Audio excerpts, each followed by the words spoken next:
We're the worst at it now, as far as I'm concerned. At telling a story.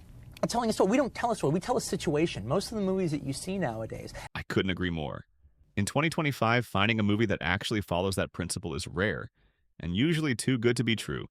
But every now and then, something drops.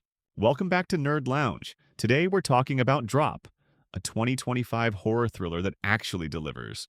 The premise? Simple, but deadly. Meet Violet, a single mom dipping her toes back into the dating pool. She's been chatting with a guy named Henry for 3 months and finally agrees to a date. They meet at a fancy restaurant called Palette where everything seems pretty normal, until her phone starts blowing up. She keeps getting digi-drops. Think AirDrop, but way sketchier. The files are coming from a mysterious user named Let's Play, and they start out weird, then escalate to straight up terrifying. One drop is actual footage of a masked gunman inside her house. Another is a threat to harm her son if she doesn't comply. The kicker? DigiDrop only works within a 50-foot radius. That means the sender is somewhere in the restaurant. From this point on, it's a digital game of cat and mouse with real lives on the line. Violet can't ask for help, because every time she tries, Let's Play warns her that even trying could lead to someone getting hurt. And yes, that includes her date, the waiter. The first half of the movie becomes a tense guessing game.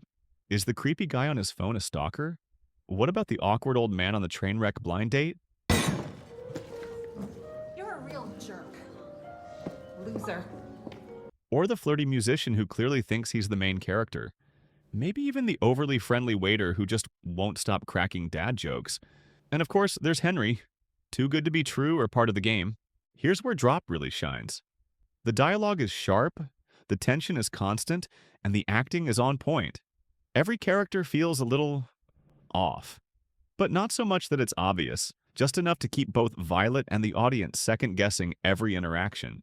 It's a rare film where you genuinely don't know who to trust. One minute, you're sure it's the guy in the corner with the weird jacket. The next, you're convinced it's her date. The pacing keeps things moving without rushing, and each scene adds another layer to the mystery. Is it perfect? No. The one weak spot is the action. There isn't much of it, and what little there is doesn't exactly blow your mind. But honestly, that's not what the movie's going for. It's a psychological thriller, not John Wick. What matters is the suspense, the way it builds, the way it traps you in Violet's shoes and dares you to guess wrong. And just when you think you've figured it out, it twists the knife. Gently, then twists it again. Drop is a masterclass in using limited space and time to create maximum tension. Most of it takes place in one location with just a handful of characters, but it never feels small. It's smart, sleek, and honestly, one of the better horror thrillers of the year. I really could win the award for worst date ever. That's so okay. sorry.